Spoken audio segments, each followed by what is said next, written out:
Mark Twain के museum देखने जा रहे हैं। लेट हो गए हम वैसे। हमें बस लेनी है, अभी हमारी 11:50 की बस है और अभी टाइम हो रहा है 11:45। तो हम पीछे से यहाँ से बस लेंगे। शो का टाइम है 12:20।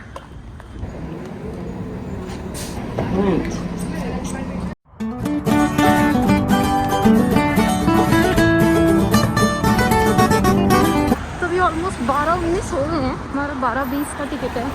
पहुँच तो गए हैं हम। शायद वो स्टेयर्स है ना उधर, वही एंट्री है।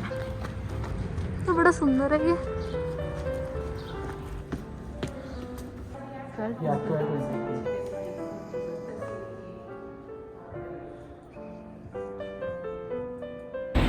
ये है mark Twain house and museum.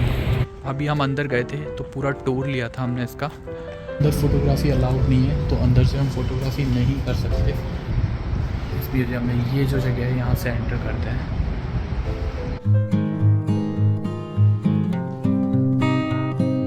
और इसका जो एंट्रेंस गेट है ये इसका मेन एंट्री गेट है। इसके हर एक अगर अंदर जाएंगे तो हर एक पार्ट जो इसका है वो इतना सुंदर है।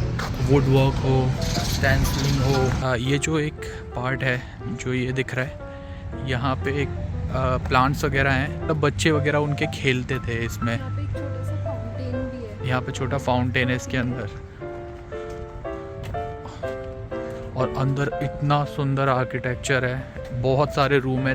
3 फ्लोर का ये काइंड ऑफ म्यूज़ियम है अभी, लेकिन पहले उनका घर हुआ करता था। एक काइंड ऑफ हॉल है, उसके के बच्चे थे और उनके भी रूम्स हैं, उनकी भी मतलब यहाँ पे मेमोरीज हैं जो भी हैं।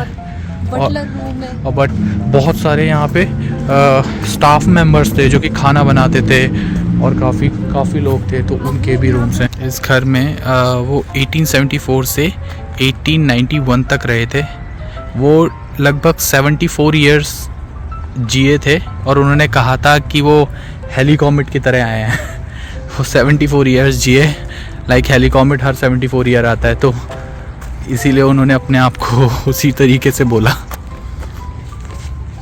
बहुत अच्छा एक्सपीरियंस था यहाँ पे। मतलब हमें एक पूरा गाइडेड हाउस टूर मिला था इस घर का। So there are 3 floors in this.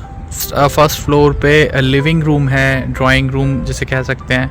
लोग आते हैं वहाँ पे, जब भी वो बाहर जाते थे तो एक बहुत बड़ा कांच लगा हुआ है, तो उसमें वो अपने आप को देखते थे। तो वो इतना बड़ा कांच है कि उसमें जब वो अपनी वाइफ के साथ, ओलिविया के साथ डांस भी करते थे तो उसमें देखते थे। कि वहाँ पे एक लाइब्रेरी रूम था, काफ़ी बुक्स थी उसके अंदर, बहुत सारी बुक्स।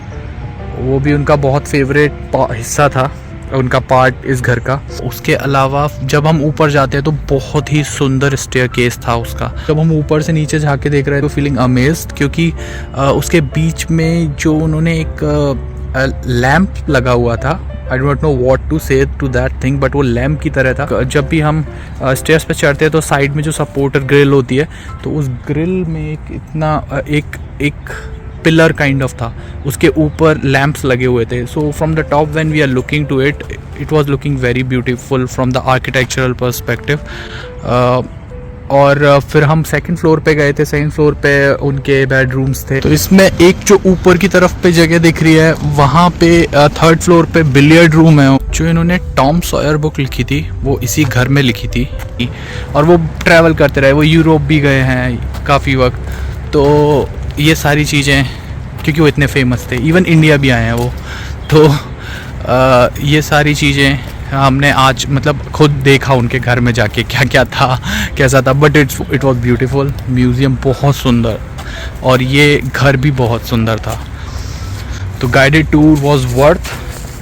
हमने पब्लिक हार्टफोर्ड लाइब्रेरी से एक पास लिया था। पास के साथ एक टिकट फ्री था, तो हमें वो टिकट सिर्फ $24 का पड़ा, जिसमें हमें गाइडेड टूर मिला। और इसके पास में ही स्टोई, जो यहाँ पे बहुत फेमस हैं, उनका घर था next to mark Twain.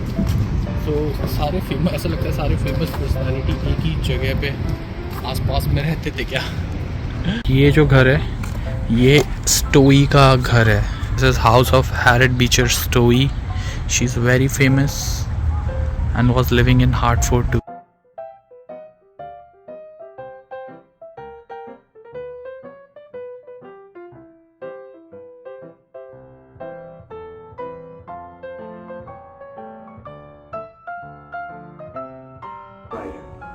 first to take the way all Americans talk and turn it into great literature. Nearly every continent. Witness, and certainly it's